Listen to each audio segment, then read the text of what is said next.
Hey everybody, CJ Thomas here, coming at you with another episode of Would You Eat It Wednesday. Today's topic is apples. Apples. Would you eat it? Yes or no? Maybe so. You know the old cliche, an apple a day keeps the doctor away. Is that actually true though? We're going to talk about it in this video, okay? So I just got back from a trip to the farmer's market where I got this amazing little apple right here along with a few buddies, and we're going to talk about why I'm proud of this particular apple over maybe some of the other ones that you might find at your store. So here's the deal with apples. Let's specify first what we're talking about, okay? Just because I say one thing about apple does not give you carte blanche to eat all apple products, okay? So things like apple juice, things like apple sauce, things like McDonald's apple pie are not being included in this conversation, okay?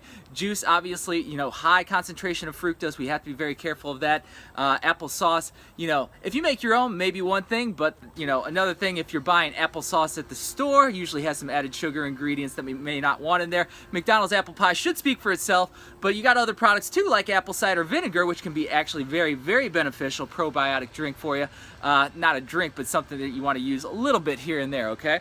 So, couple of things on apples. What we're talking about though is eating the whole fruit here, okay? So that's what I'm discussing mainly when we're talking about apples, just to be clear in this video, okay? So eat the whole fruit. We want the whole fruit because it's got many different nutrients and many different parts of the fruit, and we don't want additives, we don't want all that nastiness. So we eat the pulp, we eat the skin. The skin is very highly nutrient dense, so a lot of people peel apples, but you're missing out a lot of the nutrition in the skin. And we also might even eat the seeds, okay? And I have done this, continue to do this from time to time.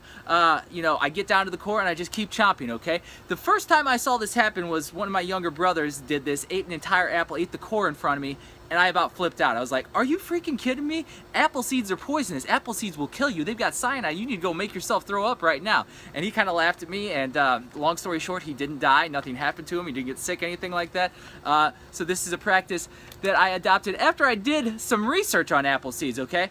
So here's what we know about apple seeds. Yes, they have cyanide in them. Cyanide, is that lethal to you? Yes, in specific dosage, cyanide will be poisonous and potentially toxic to you. Now, the amount of cyanide that you're going to get in 5 to 10 apple seeds that are inside of an apple is very, very minimal, okay?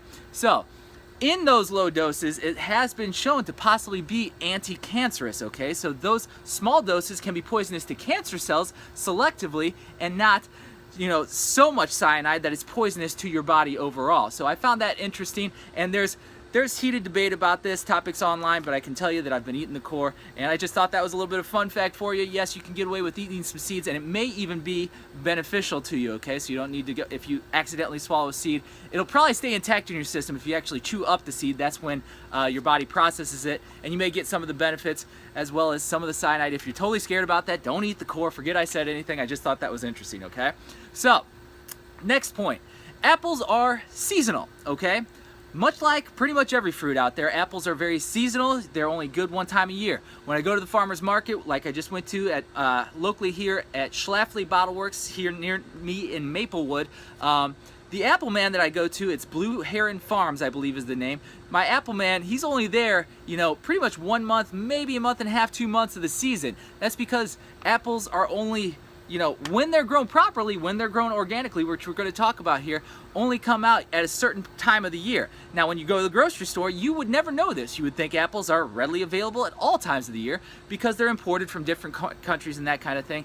And this is one of the benefits of living in our age, but also possibly one of the detriments of living in the society that we live in today, okay? So foods that might not be available, you know, year-round, we eat seasonally, and our body needs certain foods seasonally and this kind of thing. You know, your body processes certain nutrients. We've got certain circadian rhythms. This goes down a really deep rabbit hole, and I'm just going to say that seasonal eating is something that you may want to look into, may be something that's important. That being said, a lot of fruits are seasonal, so we may, you know, during the summer months and towards the late fall, when the early fall, when the apples are coming out, this may be the right time to eat apples, and, you know, maybe not as much during the rest of the year. If you want to get some apples here and there, that might be all right. I still, for many reasons, am going to recommend that you keep this in relative moderation, okay? So let's go over the nutrient profile of an apple, okay? It's got 95 calories in a medium-sized apple, okay? So under 100 calories makes for a pretty decent snack if you're a calorie counter out there. Maybe not so bad. It's got fiber, it's got some vitamin C, some potassium, some vitamin K,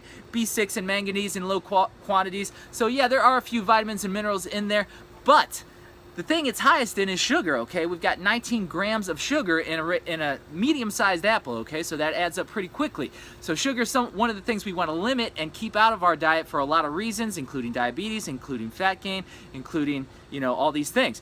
So want to watch out for that for many reasons. We don't want to get our insulin spiked. We don't want to set those hormones off in that direction by eating too much sugar and spiking our blood sugar like that, okay? So sugar, fructose is an issue, and that's why I would recommend maybe don't eat apples on the daily. An apple a day keeps the doctor away. I'm a little hesitant to make that recommendation. I think an apple a week, maybe 2 apples a week, something like that as a snack, as a little treat here and there, I think that's fine, but I don't think this needs to be a staple in our diet for the sugar content that I just mentioned here, okay? So, now that we know maybe this is a moderation product, what kind of apple, are all apples created equal? No, they are not, okay? And I'm going to tell you why here, okay? The first thing I want to look at is organic versus non-organic. And I know some people will tell you that organic is not that big a deal.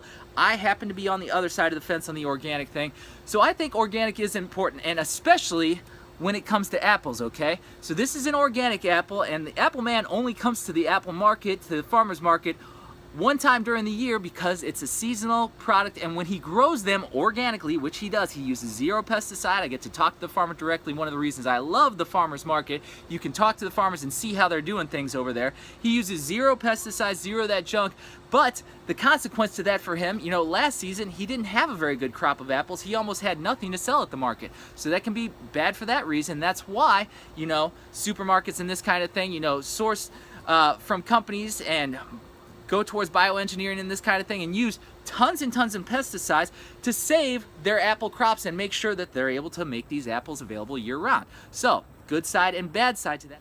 So the bad side that we need to talk about here, if you go to the EWG.org website, they have their list of the dirty dozen fruits and vegetables that are on there, and there's multiple fruits on there. Apples are always towards the top of the list, okay? So this is a product that is getting more pesticide than almost anything else that you can buy at the market, okay? This is a heavily pesticided product. So when you're getting a non-organic conventional apple, you are getting a lot of pesticide. Yes, this does matter. They've done studies showing that this matters. They've done studies on kids where they take them off conventional produce and they put them on organic produce. They test their urine levels, and all of a sudden they've got less of these, what they call organophosphates in their system. So less of the pesticide in the system. Yes, this can cause problems hormonally. This can cause problems neurologically. There are neurological effects, and pesticide, lots of pesticides in the system has been linked to high rates of ADHD, okay? So the kids get a little hyper out there.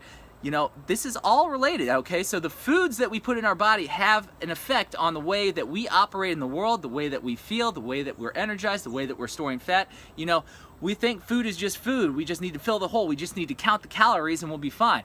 But all these little elements matter, okay? How much pesticide was on your apple when you ate it, that matters. That gets into your system, and that's messing some things up in there, okay? So, that being said, so we got the organic versus non-organic thing down. I definitely think you should go organic.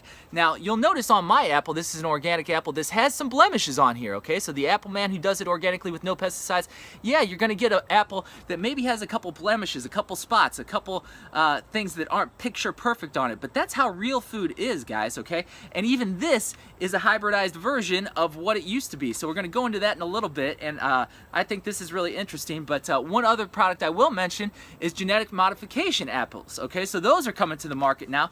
They've got the Arctic apple, which is out there. The Arctic apple is a product where the apple, you cut it and it does not brown.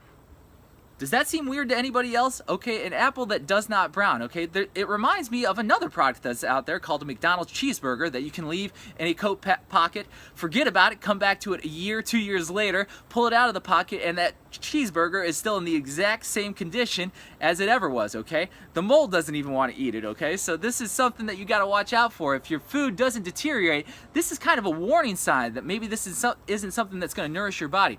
So the Arctic apple, you know, they've done some things with genetic engineering. You know, I know they're trying to make great advances. They they've got good intentions. I think a lot of them in these organizations do. However, you know, a lot of this stuff is totally untested. Do you want to be the guinea pig for this kind of stuff? Do you just want to cut up your apple and have it not brown because that looks prettier? Are you willing to take that risk? I'm not. I wouldn't do that. I wouldn't recommend you do it either, okay? Stick to organic. You know, organic at the store, great. If you can go to a farmer's market and talk to them and get a product that you know how it was treated, got to talk to the farmer, I think that's even better. Go non-GMO when possible. And since we talked about, you know, kind of the future, where we've headed, where we're going with genetic engineering, I thought it'd be interesting to look into the past real quick as well, okay? So when we look into the past, we've gone from a culture that had thousands of different kinds of apples to maybe 5 or 6 different kinds that are on the market today, okay? We've hybridized and we've crossbred and we've narrowed this down until we got exactly the right genes that we wanted, so it turns into just this sweet little product that looks nice and red and beautiful and tastes real good. Well, you know, that's not how all those thousands of strains were. There's this kind of, you know, fight back and forth between bugs and fungus and stuff that's out there, and, you know, the apples themselves, the apple trees that are out there, and they're creating different genetic strains. They're differentiating. You know, you've got bitter apples, you've got sour apples, you've got, you know, apples that, as Michael Pollan refers to, he said they have, you know, tinged hints of nutmeg, Riesling, mango, and nuttiness to them, okay? Different colors, intriguing qualities that have been trampled in the rush to breed apples, I'm quoting now, brimming with sugar and red pigment, okay? So, continuing that quote, tasting these relics, you realize just how much else an apple can do besides being sweet and red. Yet, the story of the modern apple, which has become utterly dependent on us to keep its natural enemies at bay, suggests that this domestication can be overdone, okay? So we've intervened so much with the apple and its thousands of strains that we've whittled it down to just this. And the apple, these versions of the apple, cannot hardly survive without us. That's why they need to do 42 different pesticides on apples to keep them alive, okay? That's why it's on the Dirty Dozen on the EWG website. That's why we're in the state that we are with our health, because we've tried to get away from all these different apples. Yes, some of them don't taste exactly the way we want them to, but in an effort to bring, you know, a perfect product to the market, we may have lost something in the past, okay? So, there's good and bad to that. Yes, we don't always want to bite into a nasty bitter apple, but at the same time, I think we're losing something here. So it's just funny to go back and look at the history of this stuff.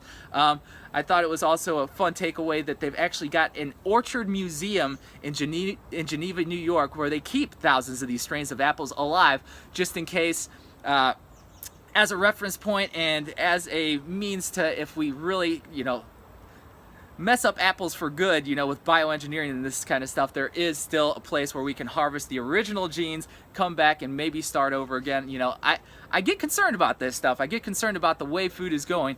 That being said, apples, yes, I say you can eat them in moderation. Go for organic wherever possible. Go to the farmer's market. Talk to your farmers where possible. And for the love of God, people, let's take it back a step. You know, I know we want to go into the future and make everything, you know, this perfect, beautiful apple, but we are losing some things with that. So that's my little rant for the day on apples. Thank you for watching this video. I will talk to you all very soon.